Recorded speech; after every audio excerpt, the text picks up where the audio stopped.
Hey, it's Wes. Tuning in again to see what the challenge for the day is. We're getting ready to re-roll and see what kind of jank we are about to play. Let's go for the 750 here. Oh, 500. Kill 15 of your opponent's creatures. Hmm, that might be tough.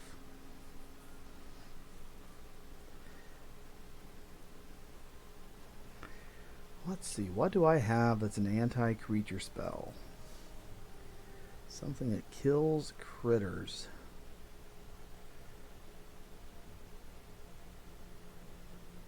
You know, honestly, I think the Chandra Burn deck might be a good one for this. I like this Chandra deck. I have a lot of fun with it. My Kratz deck, by the way, you've not seen it yet, but I did do some changes to it, and I'll show you that real quick.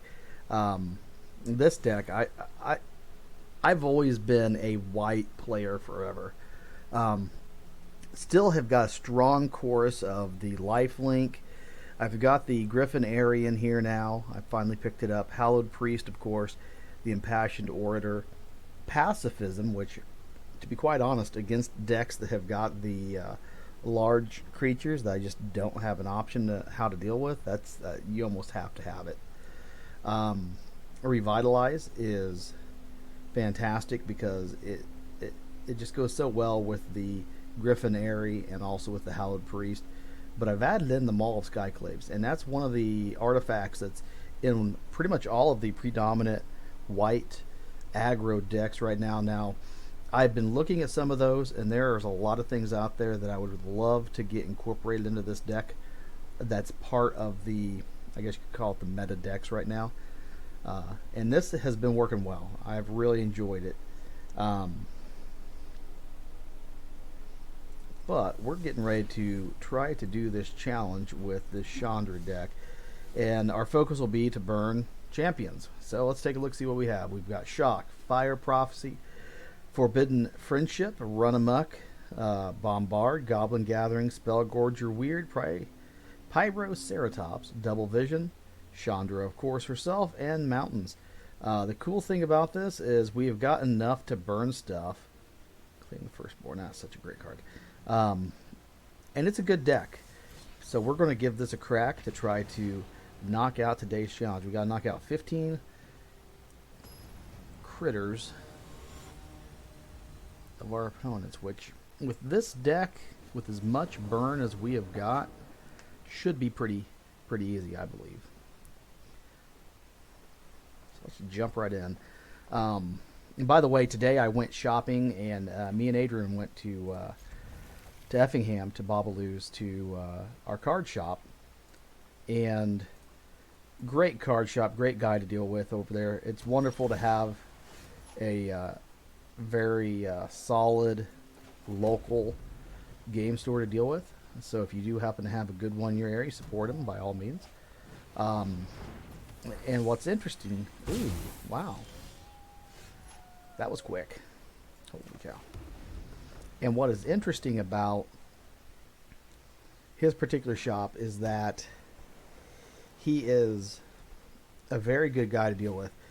We went over, we actually traded off a bunch of old cards. I took in a stack of my Onslaught cards, and we got some store credit. I wound up picking up a handful of items. I even picked up a 10 booster box of Strixhaven. I popped it open. I was actually going to try to do a, oh, what do they call that? One of those things where you do the openings and everything, and I don't know. My camera on my phone was great, but I didn't really have a way to actually mount and hold it correctly without it just falling over and doing stupid things. So, well, this guy's kind of doing the same thing I'm doing. Darn it. He's got flying. That sucks. Alright, let's get this into play. Take out the shock. Bam. Let's get the bombard. Booyah. And let's tag him for 4. So anyways, I went and I opened up this packs. I got 2 mythics out of these 10 draft boosters. One of them is one of the Mystic Archives, and it was a mythic. It was trying to think and remember off the top of my head. I cannot remember, but its value I was pretty impressed with. I've been under the impression that Strixhaven, for the most part, has been one of those sets that's been so heavily overproduced that it's difficult sometimes to actually get the things that you need out of. Poor guy. It's very, very difficult to get the things out that you need. And so, you know, if you're looking at it from an investor's viewpoint, it's not the best pack to buy as an investor. But it's still got the potential there. And then you also count in the fact that, you know, like in my case, I have got the Strixhaven School of Mages, the actual collector booster. I've got one of those that's unopened to this very day. And it's not going to be opened. It's going to sit. In 5 years, the value of it will begin to finally climb. 10 years, hopefully it continues to do nothing but climb. If I've heard right, they say that about 5 years is whenever you can begin to expect sealed product to actually start taking off in price and actually being worth the investment at that point. So it's like 5 to 7 years. Past that, it's just all money in your pocket, really. All right, we only killed 4 creature spells, but hey, we're getting there. Let's play again. I like this deck. This deck, it once again, by no means, none of my decks, and quite honestly, are top tier decks.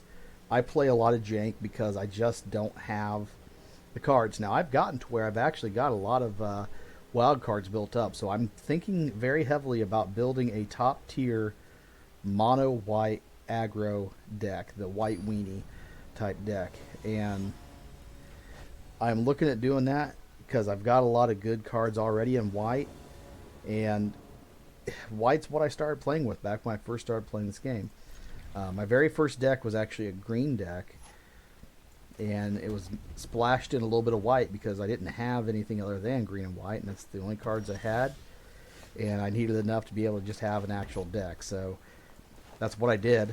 And looking back, you know, it's one of those things. It's sometimes what you start with is what you stick with. You find that you like it. The deck types I like the boiling water type decks, your fire and ice. I like those, and I like white aggro decks. Those to me are some of the funnest types of decks that you can really invest into, and I just enjoy playing them.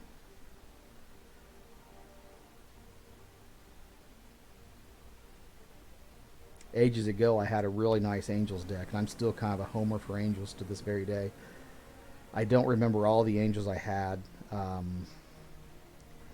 It's kind of sad. Me and my friends, we trade cards back and forth so much that I really can't even tell you half of the different characters that we had, because the simple truth is we've probably traded them back and forth to one another so many times that we just don't even know.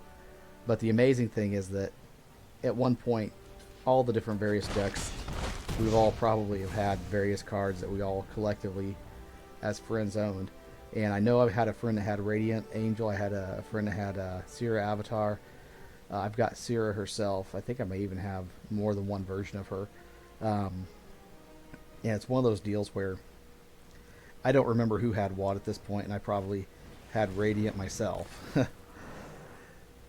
But I've always really liked Angel decks. It's kind of been my thing. The flying, you know, that evasion there, unless you had a form of reach or something to that effect. The fact that you can actually do a lot with that means quite a bit. Alright, so, 3-4 and a 1-4. If he gang blocked him, he could actually kill him.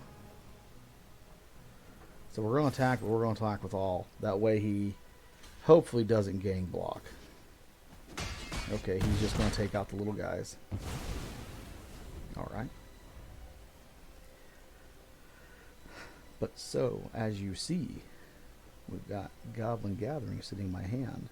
As soon as we cast it, Double Vision will amplify it. And so that'll be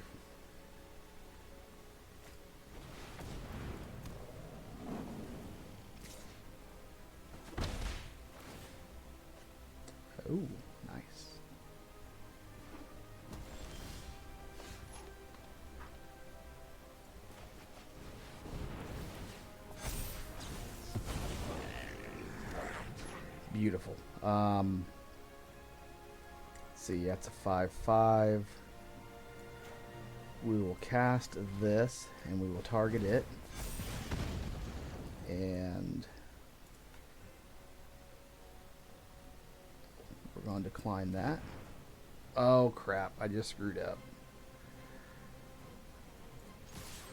Oh, well. I'm going with it. Yeah, I forget. This is the first instant of the turn. And he's going to gang block. Make sure that one dies. And he is down to 6 life. That's my mistake. I totally screwed that up. I should have played the other one first. It happens. You know, sometimes whenever you haven't played one of these decks in a while, you forget what some of the cards do. And it could be the fact that I'm old.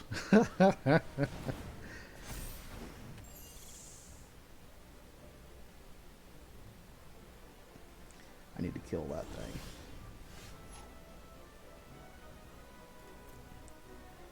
Alright, so we are going to go all attack. Does this give trample? No.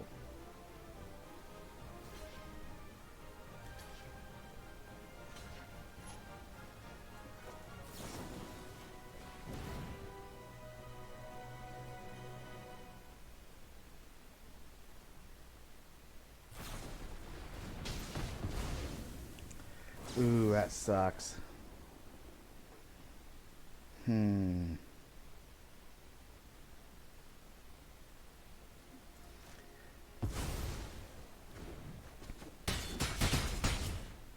I played that on one of these guys, I may have actually ended the game there. That's,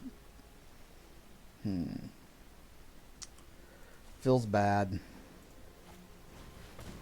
That's a good card.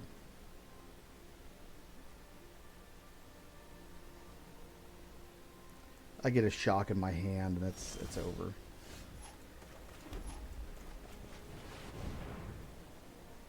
Or pull Chandra into play and go ahead and just end the game.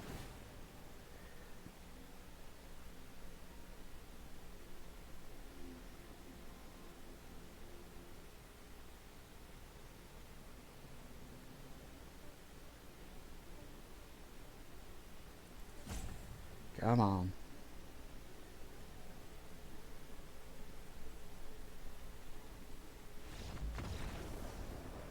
Would rather scoop. Okay.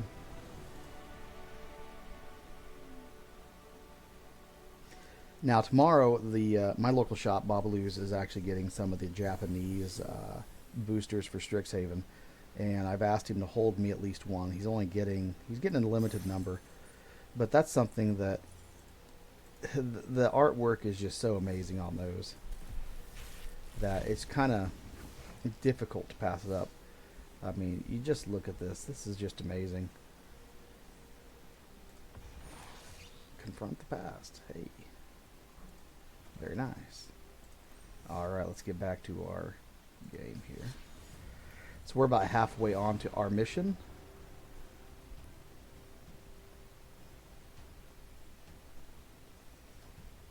I gotta tell you, I love this deck. There was a deck I built back during the, I want to say it was a Wrath cycle. And if you remember the Echo ability, what it functioned off of was, it was a black-red deck. You would play a, I think like one of the things like some type of slinger, like a Vishino slinger or something like that. Anyways, it had Echo. It cost 2 mana to get into play. Ooh, very nice. 2 mana to get into play, and you had to play the Echo to keep it in play the following turn. And what I would do was, I would, instead of paying the Echo, allow it to go to the graveyard, then pull it back out of the graveyard, because it had an effect that as it came in play, it dealt 2 damage. Which was really, really nice. And the effect of it was that you could cast a spell, get a 2/2 creature in play for that turn, and it also dealt 2 damage to a target, like say another creature or to a player. And if they had a creature attack, you could block, or you didn't necessarily have to block, of course.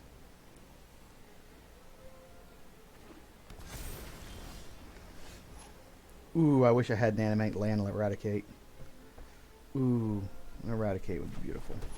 But that's nowhere near, not even close to standard.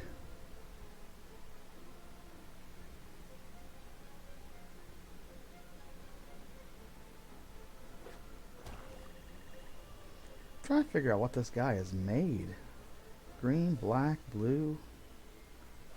What the heck? That dude is big.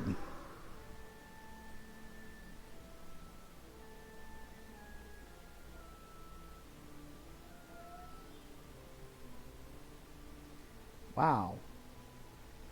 Okay, how am I going to deal with this guy? Whew.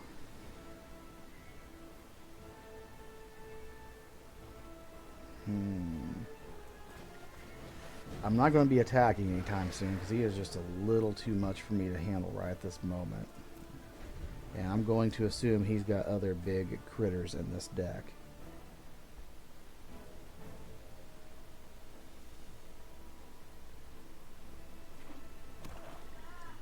I've got Run Amok. I could cast it, making these a 5/5. Oh, that sucks. I need the Bombard on him because I've got no other way to get to him. I'm not blocking him.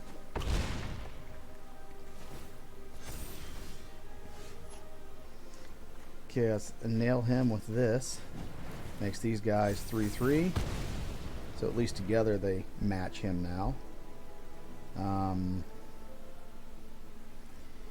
Yeah, I'm going to have to bum rush the attack, see if he blocks. Nope. So I got my damage through.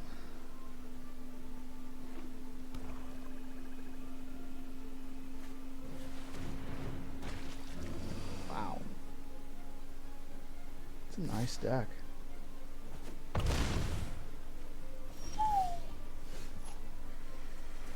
Ooh, that's rough.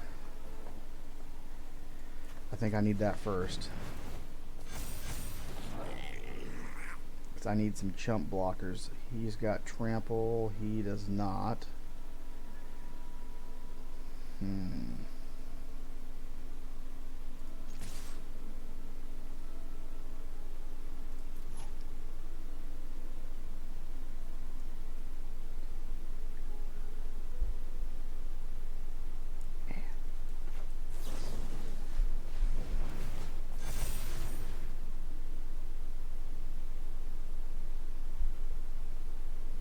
Really close. Really, really close.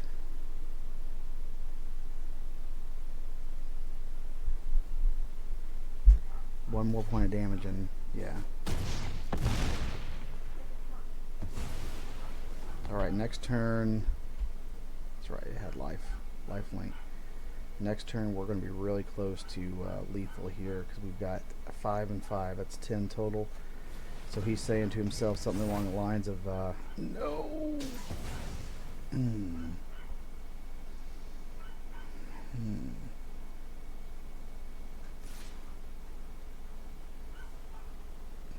Okay, we've got him backed off. That's good.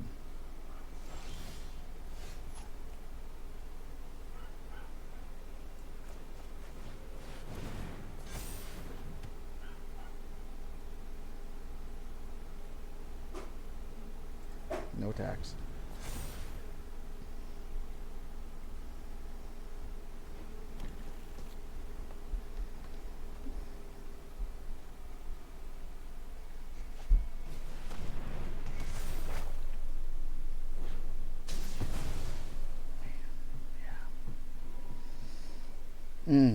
That hurts.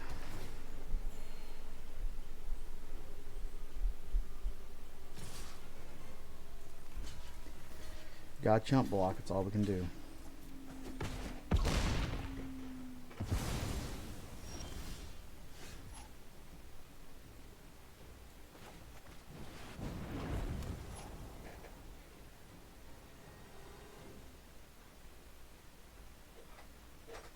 Two, 3, 4, 5, 6. In turn.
Good, good, good. We might have a shot still. So it's really making me think on how I'm playing these things because wow.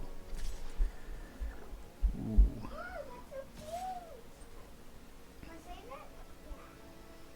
You know what?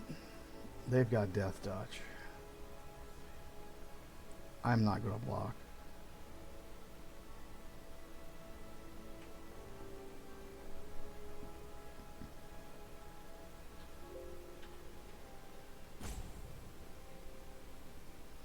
Yeah, because I've got lethal damage. All thanks to double vision and this run amok in my hand. He doesn't have it. Barring him playing some kind of spell or something that takes a point of life from me, he ain't got it. It's not impossible that he doesn't have something like that in his hand, but so far I've not seen him play anything like that. Dang it. No. Well, that's going to be a good game. It is what it is.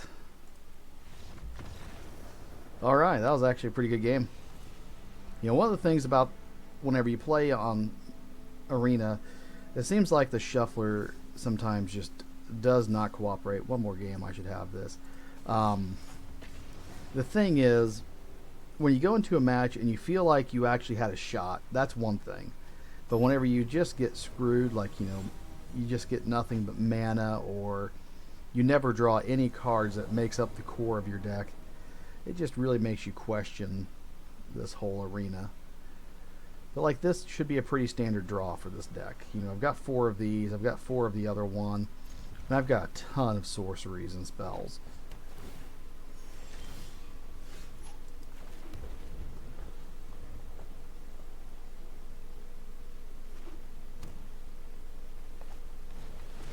Ooh. So do I go ahead and zap it? Yes, yes I do. And no, I don't think I need to shuffle. I pretty much got in my hand the things that I need.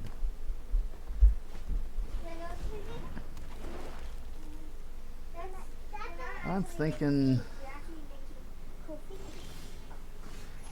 that I'm just going to zap that guy too, but let me get my Spell Gorger out first. You might get a larger creature in it to play as a result, but we'll see. He's a blue-green.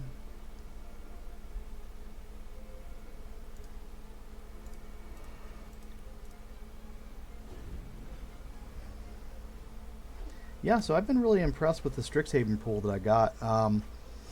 From everything I've been seeing online, most people are saying that Strixhaven really had just not been that solid of a value for a purchase, and I'm just not seeing that.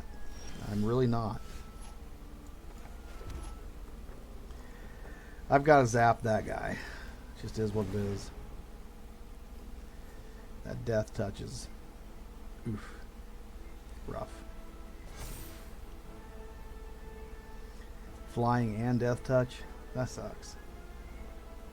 And he's a 2-drop.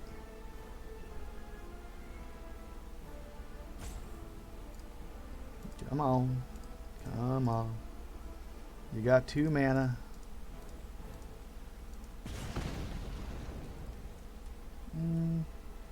I'll decline that. I've pretty well got what I need to be successful with this deck.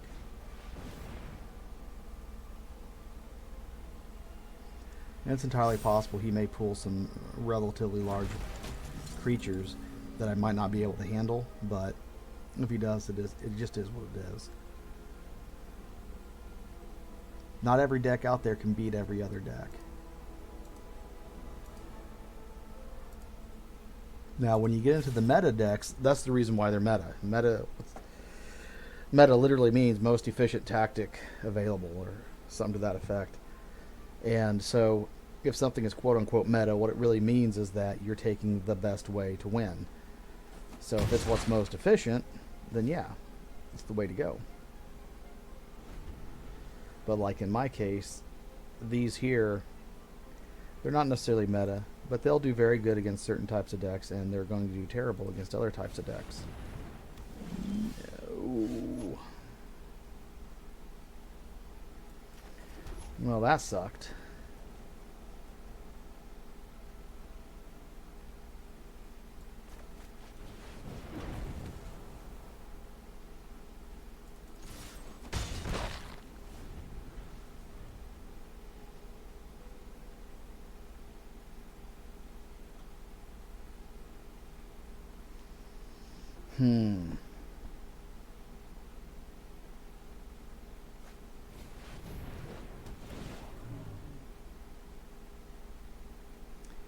Yep, of course he's going to return that. Gosh, I hate blue decks.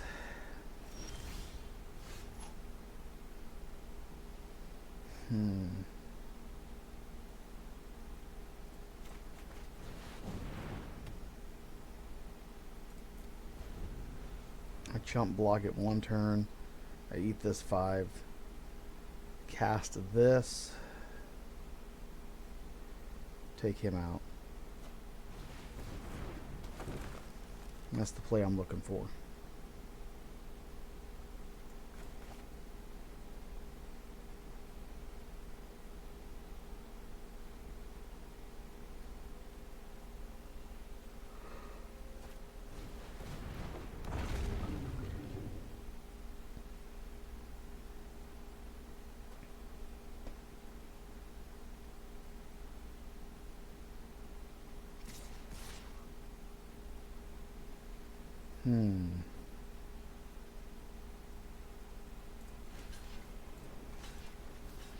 Yep, chump block that.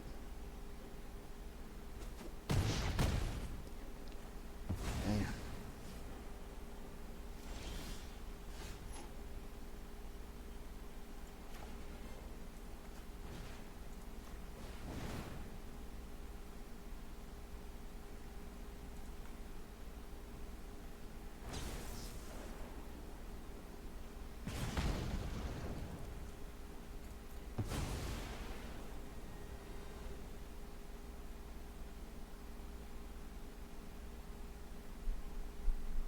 Yeah, any day now. Go ahead and resolve. Yeah.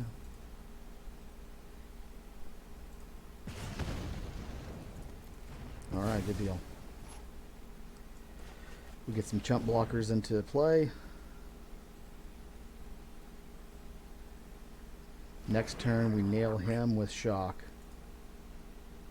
And of course, no attacks.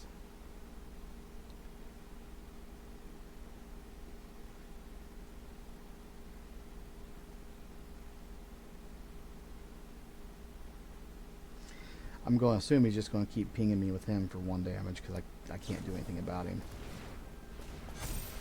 Ew, gross. Oh, man, that's...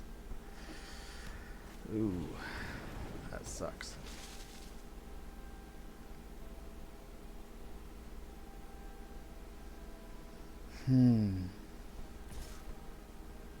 Yeah.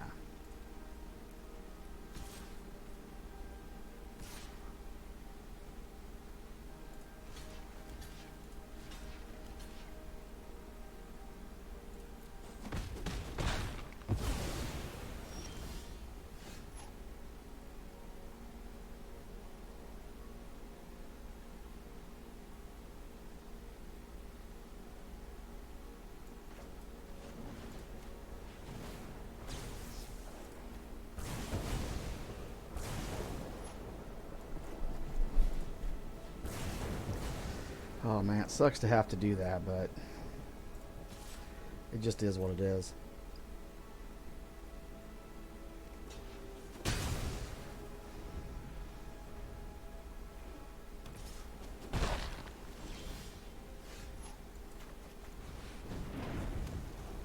All right.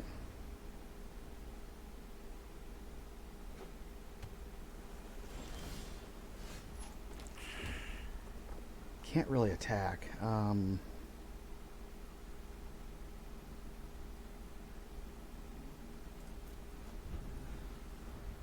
Fireball or something like that would be great.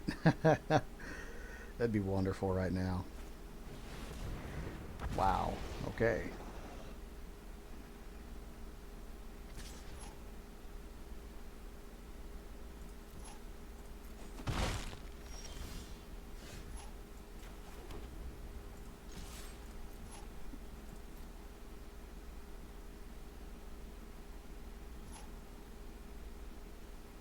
It's not going to block.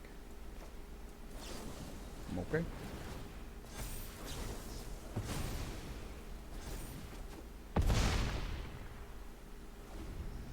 Yeah, sadly, it's over. Him having trample and his ability, there's just not much I could really do.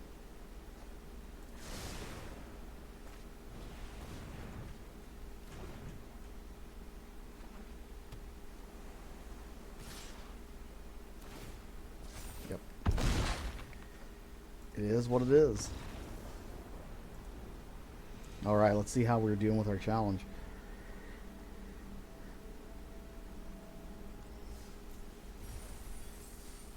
Alright, we got it done. Cool, cool, cool. While I'm here, let's go check and see what they got over here in the store for us. Go to deals. Nothing I'm really interested in. Alright, let's go take a look at this.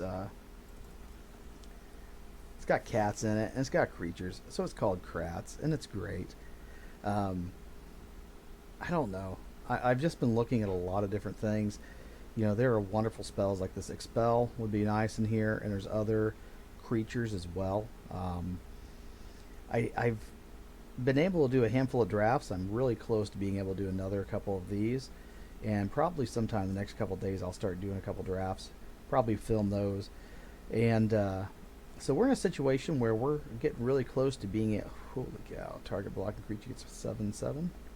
Nice. It's one of those things where we're really getting close to being able to actually build some very competitive decks.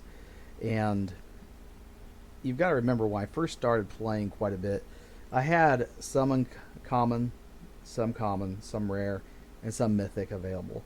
And I've definitely have gotten to where I can start making some serious gains toward a lot of these things that I'm wanting in these decks. The way this set up right now, I'm not sure what to take out. And the reason I say that is because the way it's set up currently, it actually works really well for what it is. You know, one Revitalize feeds Griffinary. You get this Maul of the Skyclave on any one of these 1-drops here, and it's doing enough damage with life link to be able to trigger the effect from Griffinary as well. So you've got all those things kind of working together, and you've got the Hallowed Priest, of course. You know, he doesn't have lifelink, but he benefits from the other characters having it.